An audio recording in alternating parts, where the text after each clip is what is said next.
طلعت حسین صاحب ہمارے ساتھ موجود ہیں، ان سے بات چیت کرتے ہیں۔ طلعت صاحب، اب چونکہ تکنیکی سطح پر مذاکرات اندر اس وقت جاری ہیں، کیا سینیریو ہے، کیا کچھ چل رہا ہے، کیا ڈیولپمنٹس ہیں، اپڈیٹ کیجئے گا۔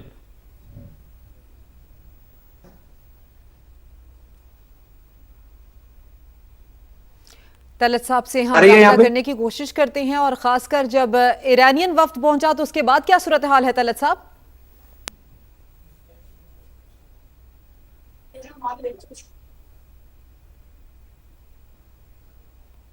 کیونکہ وہاں پر موجود ہیں طلعت صاحب، جو کہ انتہائی حساس علاقہ ہے، اور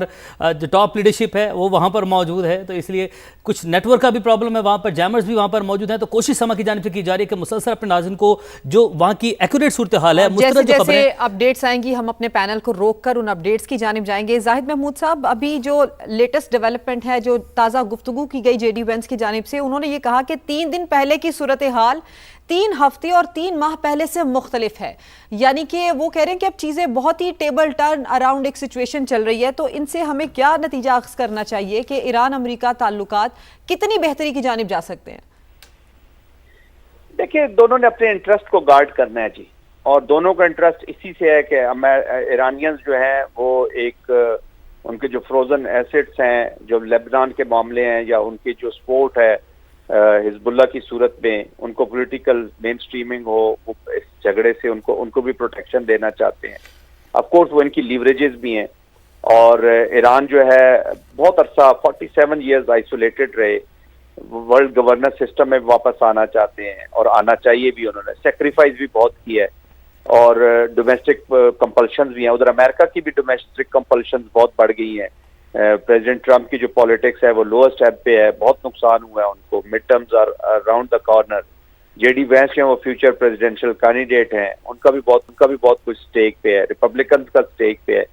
پھر پریزیڈنٹ ٹرمپ جو جے سی پی اے سے اچھی ایک ڈیل لے کر جانا چاہتے ہیں، دیر از اے لاٹ، اور جب وار ہو جاتی ہے تو اس کے بعد آپ کی سٹیکس ہائی ہو جاتی ہے۔ تو آئی تھنک دونوں کے لیے بڑا کرٹیکل ہے، بٹ دونوں اس آف ریمپ سے فائدہ اٹھانا چاہتے ہیں۔ میں بڑا پر امید ہوں کہ یہ ٹائم لے سکتے ہیں، ٹائم ہم پریڈکٹ ہی کر سکتے ہیں کہ یہ 60 days میں we'll be able to achieve it,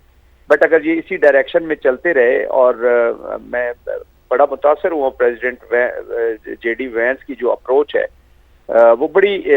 positive approach ہے، اور آئی تھنک اوپن بھی جو ٹیبل کیا ہے یہ امریکہ نے کیا، اس کو کریڈٹ بالکل جو صحیح چیز ہے اس کو دینا چاہیے۔ بالکل صحیح ہے، لیکن اس میں کردار جو پاکستان کا تاریخی کردار، جی بالکل، پاکستان نے تاریخی کردار ادا کیا ہے۔ زاہد صاحب ساتھ رہے گا، اور انٹل انلیس ڈونلڈ ٹرمپ کوئی نئی ٹویٹ نہ کر دے تب تک چیزیں پازیٹیو ہیں۔ لیکن پوری دنیا جو ہے اس وقت پر امید ہے، اور پاکستان کا تاریخی کردار ہے، پاکستان نے تاریخ رقم کیا ہے، سفارتکاری کا بادشاہ پاکستان کو کہا جا رہا ہے۔ منہاس مجید صاحبہ ہمارے ساتھ موجود ہیں، ماہر امور بین الاقوامی ہمارے ساتھ موجود ہیں۔ منہاس صاحبہ السلام علیکم، بہت شکریہ آپ نے سما کے لیے وقت نکالا۔ پاکستان نے، ہم یہ کہہ سکتے ہیں کہ تاریخ رقم کر دی ہے، نتائج انشاءاللہ پر امید ہے کہ مثبت آئیں گے، لیکن نتائج کچھ بھی ہوں، پاکستان نے جو کردار ادا کر دیا ہے وہ پوری دنیا کے لیے ایک مثال ہے۔ تو آپ سے اس سوال کا جواب لیں گے، لیکن طلعت حسین صاحب ہمیں وہاں سے مسلسل اپڈیٹ کر رہے ہیں، ان سے لیتے ہیں کہ وہاں پہ ڈیولپمنٹ کیا ہے۔ طلعت صاحب، کیا ڈیولپمنٹس ہیں وہاں پر؟ فی الحال تو یہ ہے کہ ٹیکنیکل میٹنگ کا آغاز ہو گیا۔ ایرانی ڈیلیگیشن نے ایک بہت بڑی سفارتی ایک پالیسی اپنائی، اور سفارتی پالیسی میں جو بنیادی بات انہوں نے کی وہ یہ کہ امریکی ڈیلیگیشن کے ساتھ کھڑے ہو کے انہوں نے پریس ٹاک نہیں کی۔ سب سے پہلے پاکستان کا ڈیلیگیشن آیا تو منتظر رہا، امریکی ڈیلیگیشن کو انہوں نے ویلکم کیا۔ اس کے بعد قطری جو جن کی یہ بہت ہی خوبصورت ہوٹل ہے جو انہوں نے آفر کیا تھا کہ یہاں پر یہ بات چیت ہو، ان کے وزیر اعظم آئے۔ اس کے بعد ایران کا ڈیلیگیٹ میں سے ایک ڈیلیگیٹ اندر آیا، کالیباف صاحب شاید وہ تھے، اور اس کے بعد پھر وہ واپس چلے گئے، اور پھر جے ڈی وینس کو وزیر اعظم کے بعد بات کرنی پڑی، پھر قطری وزیر اعظم نے بات کی، تو پتہ چل رہا تھا کہ کچھ معاملات جو ہیں وہ درست نہیں ہیں، اور وہی ہوا کہ ایران نے تصویر نہیں بنوائی، لیکن جو ہی یہ میڈیا ایونٹ ختم ہوا تو ایران کے ڈیلیگیٹس نے میٹنگ ہال کے اندر داخل ہو کر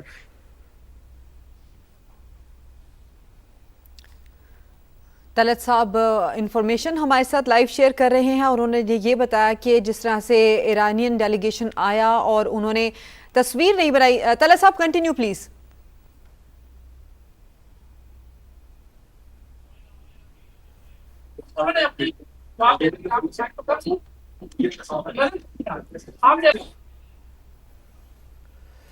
طلعت حسین صاحب ہمیں مسلسل اپڈیٹ کر رہے ہیں، اور جو صورتحال بنی، جو پریس ٹاک تھی اس کے حوالے سے انہوں نے ہمیں اپڈیٹ کیا، اور ابھی جو ٹیکنیکل سطح پر مذاکرات اس وقت جاری ہیں، اور طلعت حسین صاحب ہمیں مسلسل وہاں سے اپڈیٹ کر رہے ہیں، اور اندر چونکہ سگنل کے حوالے سے جیمرز وہاں پر موجود ہیں، خاصی جو مشکل وہاں پر جو ہے وہ پیش آ رہی، جس کے سے انہوں نے باہر آ کر ہمیں اپڈیٹ کیا ساری صورتحال کیا بنی ہے، اور چونکہ وہ دوبارہ اندر جا سکتے ہیں، سدرا ان کے پاس وہ کارڈ ایکسیس والا جس کے اندر ریڈ ڈاٹ انہوں نے بتایا تھا وہ ہے، تو وہ وہاں سے ہمیں اپڈیٹ کر رہے ہیں۔ تو سمیرا بھی ہمارے ساتھ موجود ہیں، ہمیں وہ اسلام آباد سے انہوں نے ہمیں جوائن کیا، ان سے بھی بات کریں گے، لیکن آپ نے منہاج صاحبہ سے سوال کیا تھا، اس کو کنٹینیو کر لیں۔ تو منہاج صاحبہ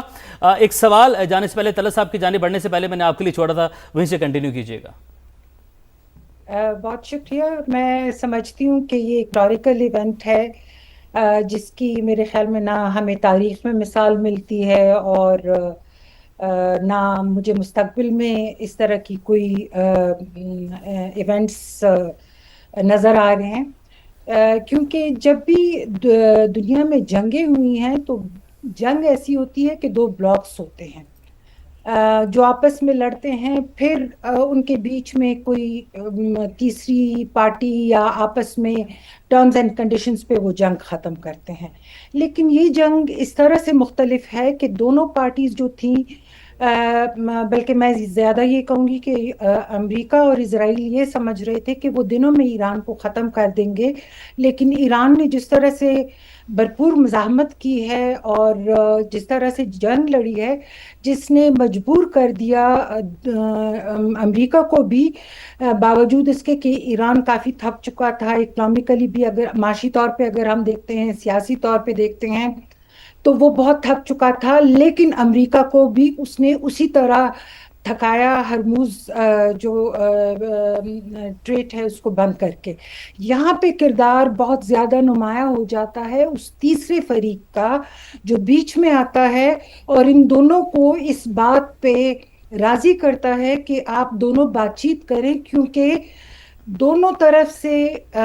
نہ وہ فیلئر کو ایکسیپٹ کر رہے ہیں، نہ وہ جنگ کو ختم کرنے کا طریقہ ان کو سمجھ آ رہا ہے۔ یہاں پہ پاکستان نے ایک بہت اہم رول ادا کیا ہے، ایک میڈیٹر کا، جس نے دونوں کو کنونس کیا کہ آپ لوگ ٹیبل پہ آ کے بات کریں۔ اچھا، پاکستان کے لیے ضروری اس لیے بھی تھا کہ خطے کے امن کے لیے، دوسرے اگر ہم لوگ پوری گلوبلی دیکھتے ہیں تو وہاں ہر ایک ملک جو تھا، تیل کی ترسیل وہاں پہ تقریباً رک گئی تھی، اکنامیکلی لوگ جو تھے ہر ایک ملک میں ان کو انفلیشن کی وجہ سے وہ متاثر ہو رہے تھے، ٹریڈ مر رہی تھی۔ سو یہ میرے خیال میں پاکستان کے لیے ایک ایسا موقع لے آیا کہ جہاں پہ پاکستان کو انٹرنیشنلی دنیا نے ریکگنائز کیا as a peacemaker, as a mediator.